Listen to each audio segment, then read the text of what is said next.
Made in India मतलब सस्ता और घटिया। ये मैं नहीं कह रहा, बल्कि आजादी के पहले तक हर कोई यही सोच रखता था। लेकिन फिर आए अर्देशीर गोदरेज, एक ऐसे देशभक्त जिन्होंने न सिर्फ इस परसेप्शन को तोड़ा, बल्कि अपनी गोदरेज एम्पायर से भारत को एक नई पहचान दिलाई। सिर्फ 3,000 रुपए का लोन लेकर शुरू की गई इस बिजनेस ने भारत को वो दिया जो शायद किसी ने भी नहीं सोचा था। सबसे मजबूत ताले, ऐसे लॉकर्स जो धमाकों के बाद भी सुरक्षित रहें, देश के पहले चुनाव के लिए 17 लाख बैलेट बॉक्सेस और चंद्रयान 3 का इंजन। गोदरेज ने हर कदम पर साबित किया कि भारतीय चीजें दुनिया में सबसे बेहतर हो सकती हैं। ये कहानी है जज्बे, जुनून और भारत के ताकत की, यानी कि गोदरेज की।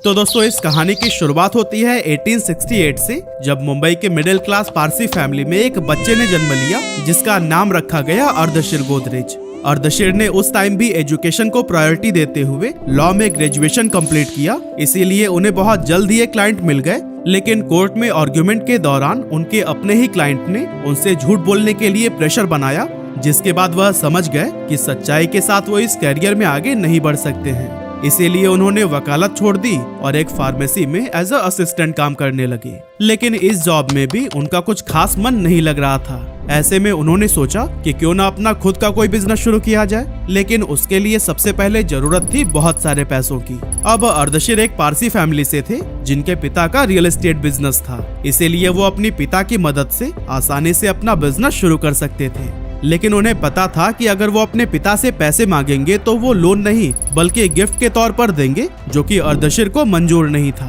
क्योंकि वह अपनी मेहनत के दम पर खड़ा होना चाहते थे। इसीलिए उन्होंने 1895 में अपने पिता के दोस्त और एक सफल बिजनेसमैन मेरवान जी मुंचेर जी से 3,000 रुपए का लोन लिया और मेडिकल पर्पज में यूज किए जाने वाले सर्जिकल ब्लेड और सीजर्स जैसे टूल्स बनाने लगे। लेकिन उनका यह बिजनेस बहुत जल्द फेल हो गया। और दोस्तों, फेल होने का रीजन ना तो लो क्वालिटी थी, ना फंड्स की कमी और ना ही मार्केट डिमांड में कोई कमी, बल्कि इस बिजनेस के फेल होने की असल वजह थी अर्देशीर का देश प्रेम। एक्चुअली हुआ कुछ यूं कि जब अर्देशीर ने देखा कि उनके बनाए गए टूल्स फॉरेन मार्केट से इंपोर्ट किए जाने वाले टूल्स से भी अच्छी क्वालिटी के हैं, तो उन्होंने सोचा कि हमें इस पर मेड इन इंडिया का लेबल देना चाहिए। लेकिन जिस कंपनी को वो टूल्स बेचते थे उसे यह बात मंजूर नहीं थी, क्योंकि कंपनी के मालिक को लग रहा था कि अगर इस पर मेड इन इंडिया का ठप्पा लग गया तो लोग इसे लो क्वालिटी समझने लगेंगे। लेकिन अर्देशीर के लिए ये सिर्फ एक लेबल नहीं था, बल्कि इंडिया की आइडेंटिटी को रिप्रेजेंट करने का तरीका था। इसीलिए वो भी अपनी जिद पर अड़े रहे, जिसकी वजह से उनका ये वेंचर बंद हो गया और वो भारी कर्ज में डूब गए। इसी तरह से कुछ टाइम ऐसे ही बीतता गया और फिर एक सुबह जब अर्देशीर न्यूज़पेपर पढ़ रहे थे तो उसमें शहर में बढ़ती चोरियों की घटनाओं का जिक्र किया गया था। और उस टाइम के पुलिस कमिश्नर ने भी यह बयान दिया था कि लोग अपनी घर और बिजनेस प्लेसेस की सिक्योरिटी को बेहतर कर लें। इसे पढ़कर अर्देशीर के दिमाग में एक ऐसा लॉक बनाने का आइडिया आया जो कि मजबूत भी हो और सिर्फ अपनी ही चाबी से खुले। असल में उन दिनों ताले या तो आसानी से तोड़े जा सकते थे या फिर चोर उन्हें मास्टर की से खोल लिया करते थे। यहाँ तक कि इम्पोर्टेड लॉक्स में भी स्प्रिंग्स लगी होती थी, जिसके चलते वो कुछ समय बाद ही खराब हो जाते थे। और फिर इसी मार्केट गैप को देखते हुए अर्देशीर के मन में ताला बनाने का ख्याल आया।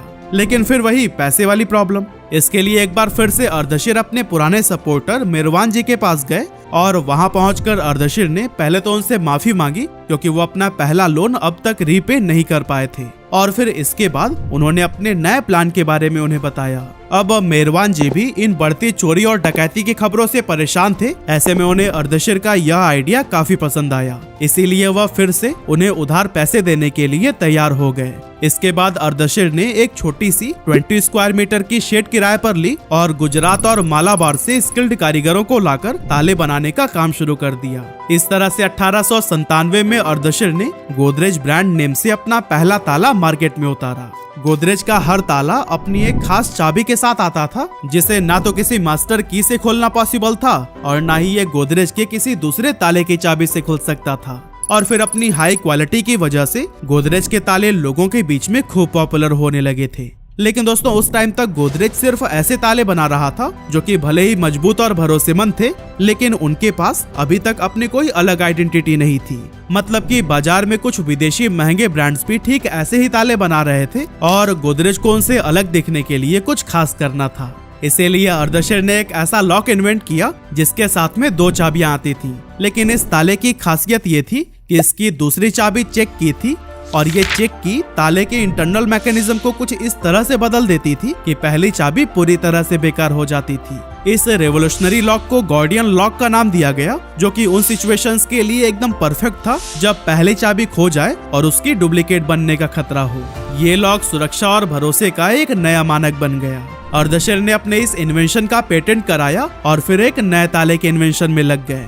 और दोस्तों, इस बार अर्देशीर ने दोबारा एक ऐसा इनोवेटिव लॉक बनाया जिसमें अगर कोई गलत चाबी से इसे खोलने की ट्राई करता तो ताले का बोल्ट फंस जाता था। और ये सिस्टम इतना सिक्योर था कि ये मालिक को सिग्नल भी देता कि ताले को खोलने की कोशिश हुई है। अर्देशीर के ये लॉक्स न सिर्फ हाईली सिक्योर थे, बल्कि उनके स्टैंडर्ड्स ने इंडियन लॉक मैन्युफैक्चरिंग को ग्लोबल लेवल पर खड़ा कर दिया था। एक्चुअली अर्देशीर का प्रोसेस कुछ अलग ही तरीके से काम करता था, क्योंकि वो चाबी पहले बना लेते थे और फिर लॉक को चाबी के हिसाब से डिजाइन करते थे। इसी वजह से उनके लॉक्स को दूसरी चाबी से खोलना चोरों के लिए इम्पॉसिबल हो गया। लेकिन दोस्तों, गोदरेज की कहानी सिर्फ ताले तक सीमित नहीं रही। अर्देशीर को समझ आया कि चोरी और डकैती से बचने के लिए लोगों को एक मजबूत अलमारी की भी जरूरत है। इस दौर में बैंक लॉकर्स का कॉन्सेप्ट नहीं था और लोग अपनी कीमती सामान घर की अलमारियों में ही रखते थे। ऐसे में ताले के साथ साथ अलमारी का मजबूत होना भी बहुत जरूरी था। इस नए चैलेंज के लिए अर्देशीर ने कागज पर कई सारे डिजाइन्स बनाए और अपने इंजीनियर और कारीगरों के साथ में अनगिनत मीटिंग्स की। आखिरकार निष्कर्ष यह निकला कि एक मजबूत और सुरक्षित तिजोरी बनाने का सबसे बेहतरीन तरीका यह है कि एक सिंगल सीट स्टील को बिना काटे हुए ही तिजोरी बना दिया जाए। इसी आइडिया पर काम करते हुए साल 1902 में अर्देशीर गोदरेज ने इंडिया का पहला लॉकर मार्केट में उतारा, जिसे कि लोगों ने काफी पसंद किया। लेकिन दोस्तों, गोदरेज के इस लॉकर को असली पहचान तो तब मिली जब 1906 में सैन फ्रांसिस्को में एक भयंकर भूकंप आया, जिसने कि पूरा शहर तबाह कर दिया। इस घटना के बाद साइंटिफिक अमेरिकन नाम की एक मैगजीन में आर्टिकल छपा, जिसमें बताया गया कि ज्यादातर लॉकर फायर प्रूफ नहीं होते हैं। अर्देशीर ने जब ये आर्टिकल पढ़ा तो उनके दिमाग में एक आइडिया आया कि क्यों ना हम प्रूफ कर दें कि हमारे लॉकर्स फायर प्रूफ हैं। इसके लिए उन्होंने एक पब्लिक डेमोन्स्ट्रेशन रखा, जिसमें गोदरेज के लॉकर को आग में डालकर उसकी फायर रेजिस्टेंस और ड्यूरेबिलिटी को सबके सामने दिखाया गया। और फिर जब लोगों ने देखा कि आग में डालने के बाद भी लॉकर के अंदर रखी चीजें बिल्कुल सुरक्षित हैं, तो उनका भरोसा इस कंपनी पर तुरंत बढ़ गया। इसके बाद से 1908 में अर्देशीर गोदरेज ने दुनिया का पहला स्प्रिंगलेस लॉक इन्वेंट किया, साथ ही उसका पेटेंट भी कराया। यहाँ तक कि 1911 में जब किंग जॉर्ज V और क्वीन मैरी पहली बार भारत आए तो अपनी कीमती सामानों को सुरक्षित रखने के लिए उन्होंने भी गोदरेज लॉकर्स को ही चुना। और दोस्तों, ब्रिटिश रॉयल्टी का ये भरोसा गोदरेज लॉकर्स की क्रेडिबिलिटी को चार चांद लगा गया। इसी टाइम अर्देशीर ने अपने लॉकर्स को और बेहतर बनाने और इंटरनेशनल मार्केट में कंपटीशन को समझने के लिए इंग्लैंड, फ्रांस और जर्मनी का स्टडी टूर प्लान किया। लेकिन इस टूर से पहले उन्होंने सोचा कि क्यों ना मेरवान जी से मिलकर उनका लोन चुका दिया जाए। लेकिन जब अर्देशीर उनसे मिलने पहुंचे तो उन्होंने देखा कि वो बेहद बीमार थे। और फिर जब उन्होंने मेरवान जी को उनका पैसा वापस लौटाने की कोशिश की तो उन्होंने यह पैसा वापस लेने से साफ मना कर दिया। मेरवान जी ने कहा कि अर्देशीर बेटा, ये पैसा लौटाना मेरी उस खुशी को छीन लेगा कि आपकी सफलता में मेरा भी छोटा सा योगदान है। लेकिन इस दुनिया को अलविदा करने से पहले मेरवान जी ने अर्देशीर से एक फेवर मांगा कि आप मेरे भतीजे बोयस को अपनी कंपनी में काम दे सकते हैं। अर्देशीर ने बिना कोई सोचे समझे उन्हें जवाब दिया, आपके लिए तो मैं कुछ भी कर सकता हूँ और हो सकता है कि हम उसे अपनी कंपनी में पार्टनर भी बना लें। और दोस्तों, अपनी बात पर कायम रहते हुए अर्देशीर ने बोयस को कंपनी में पार्टनर बना लिया और कंपनी का नाम रखा गया Godrej and Boyce manufacturing company.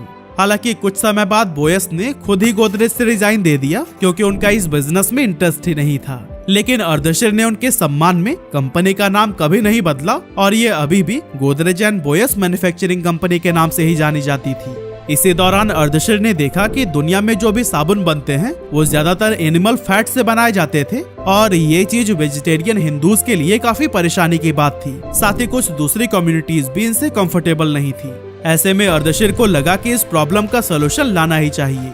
यहीं से अर्देशीर का एक नया मिशन शुरू हुआ और उन्होंने डिसाइड किया कि वो एक ऐसा साबुन बनाएंगे जो पूरी तरह से वेजिटेबल ऑयल से बना हो। ये एक ऐसी टेक्निक थी जो कि उस समय इम्पॉसिबल लगती थी, लेकिन अर्देशीर ने अपने विजन और डेडिकेशन से साल 1919 में दुनिया का पहला प्योर वेजिटेरियन सोप लॉन्च किया, जिसका नाम रखा गया चाबी। इसके बाद गोदरेज ने नंबर 2 नाम से एक और साबुन लॉन्च किया, जिसे कि रविंद्रनाथ टैगोर का भी समर्थन मिला। साथ ही एनी बेसेंट ने भी इन दोनों सोप्स की तारीफ की और इसे अपनाने के लिए लोगों को इंस्पायर किया। वैसे जो लोग नहीं जानते उन्हें हम बताते चलें कि एनी बेसेंट एक विदेशी होते हुए भी इंडियन इंडिपेंडेंस मूवमेंट को सपोर्ट करने के लिए जानी जाती थी। इस तरह से गोदरेज के साबुन ने इंडियन हाउस होल्ड्स में अपनी जगह बना ली और ये लक्स, व्हाइट रोज, क्यूटिकोरा और विंडसर जैसे फेमस ब्रांड्स को पीछे छोड़ते हुए सबसे ज्यादा बिकने वाला साबुन बन गया। गोदरेज नंबर 2 की सफलता के बाद से कंपनी ने गुलाब की खुशबू वाले साबुन का एक और वेरिएंट लॉन्च किया जिसका नाम रखा गया नंबर 1। इसके बाद से गोदरेज ने टर्किश बाथ, बंती और सिंथॉल जैसे बहुत सारे साबुन मार्केट में उतारे, जिनमें से कई को तो आज भी पसंद किया जाता है। लेकिन दोस्तों तभी साल 1925 में कुछ ऐसा हुआ कि कंपनी की पॉपुलैरिटी अचानक से आसमान छूने लगी। असल में अप्रैल 1925 में कलकत्ता की धर्मतला स्ट्रीट पर भयानक आग लग गई, जिसमें कई सारी इमारतें जलकर राख हो गई। लेकिन गोदरेज लॉकर में रखे हुए पैसे और डॉक्यूमेंट्स को कुछ भी नहीं हुआ। और दोस्तों कुछ इसी तरह का एक हादसा 14 अप्रैल 1944 को बॉम्बे के विक्टोरिया डॉक्स पर हुआ था। यहाँ पर एक शिप अपने साथ में गोल्ड बार, गोला बारूद, फाइटर प्लेन्स, सल्फर और कॉटन जैसे कई सारे फ्लेमेबल आइटम्स लेकर आया था, जिसमें कि अचानक से आग लग गई। और फिर कुछ ही देर में शिप के अंदर 2 बड़े धमाके हुए जो कि इतने जबरदस्त थे कि मुंबई में भूकंप के झटकों जैसा असर महसूस किया गया।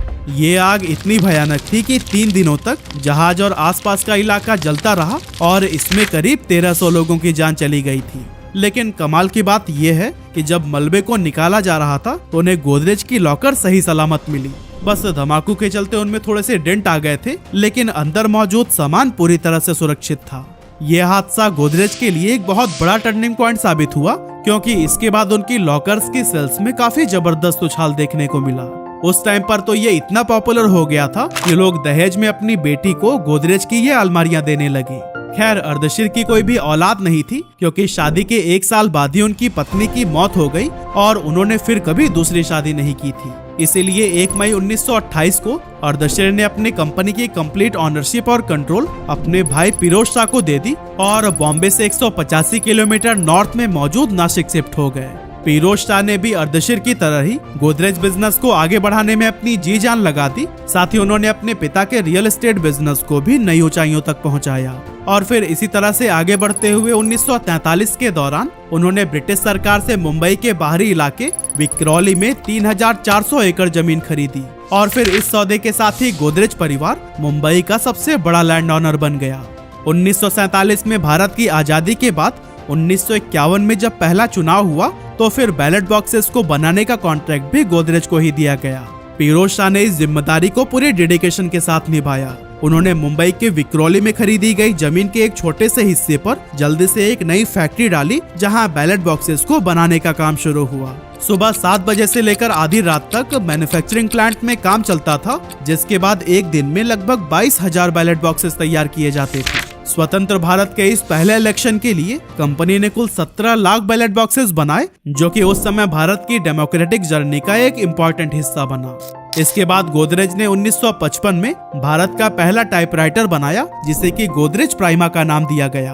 और ये सिर्फ एक टाइपराइटर नहीं था, बल्कि उस समय के प्राइम मिनिस्टर जवाहरलाल नेहरू के लिए स्वतंत्र और औद्योगिक भारत का एक सिंबल भी था।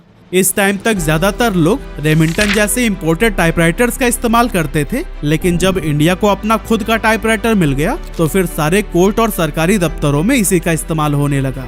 आगे चलकर गोदरेज ने स्पेस मिशंस में भी भारत को सपोर्ट किया, क्योंकि चंद्रयान और मंगलयान जैसे मिशंस के लिए इसरो के साथ मिलकर उन्होंने लॉन्च व्हीकल्स, लूनार ऑर्बिटर्स और इंजन्स की मैन्युफैक्चरिंग की थी। और दोस्तों इस तरह से लॉक बनाने से शुरू हुई गोदरेज एम्पायर ने स्पेस में भी भारत के लिए एक मेजर रोल प्ले किया है। 1972 में फिरोज शाह गोदरेज के निधन के बाद कारोबार की जिम्मेदारियां उनके 4 बेटों सोहराब, दोसा, बुरजोर और नेवल गोदरेज पर आ गई। यहाँ पर सोहराब ने इंटरनेशनल एक्सपेंशन पर फोकस किया, दोसा ने रियल एस्टेट और इन्वेस्टमेंट को संभाला, बुरजोर ने कस्टमर गुड्स और केमिकल्स को लीड किया और बचे नेवल तो उन्होंने इंजीनियरिंग और मैन्युफैक्चरिंग के फील्ड में गोदरेज को आगे बढ़ाया। अब दोस्तों अगर आज की बात करें तो बुरजोर के 2 बेटे आदि और नादिर गोदरेज, तो वहीं नवल के बच्चे जमशेद और स्मिता गोदरेज फैमिली बिजनेस को नई ऊंचाइयों तक पहुंचाने में लगे हुए हैं। अब दोस्तों वैसे तो गोदरेज फैमिली अपने परफेक्ट बैलेंस के लिए जानी जाती थी, जिसमें फैमिली बड़ी होने के बाद भी कोई डिस्प्यूट नहीं हुआ था। गोदरेज फैमिली में हर गुरुवार को एक साथ डिनर करने की परंपरा थी और इस डिनर का मकसद सिर्फ खाना खाना नहीं, बल्कि एक दूसरे की जिंदगी की अपडेट लेना हंसी मजाक करना और परिवार के रिश्तों को मजबूत बनाए रखना था। लेकिन दोस्तों इस फैमिली के परफेक्ट बैलेंस के पीछे एक गहरी दरार धीरे धीरे उभरने लगी और इस कॉन्फ्लिक्ट का कारण बनी विक्रोली की 3400 एकड़ जमीन। आदि और नादिर जो कि बुरजोर गोदरेज के बेटे थे, वो इस जमीन को कॉमर्शियल पर्पस के लिए डेवलप करना चाहते थे, जबकि जमशेद और स्मिता यानी कि नवल के बच्चे इस जमीन के एनवायरनमेंट को बचाना चाहते थे। अलग अलग सोच के चलते मतभेद बढ़ते गए और फिर आखिरकार फैमिली के बिजनेस को 2 हिस्सों में बांटने का फैसला लिया गया। जमशेद और स्मिता को गोदरेज एंड बोयस मिला, तो वहीं आदि और नादिर ने गोदरेज इंडस्ट्रीज और गोदरेज प्रॉपर्टीज को संभाला। आज गोदरेज ग्रुप भारत के सबसे अमीर और सफल बिजनेस हाउसेज में से एक है। गोदरेज की कहानी सिर्फ बिजनेस की नहीं, बल्कि वैल्यूज, इनोवेशंस और एक आत्मनिर्भर भारत के सपने की है। ये कहानी हमें याद दिलाती है कि असली सक्सेस सिर्फ मुनाफे से नहीं, बल्कि लोगों के दिलों में अपनी जगह बनाने से मिलती है।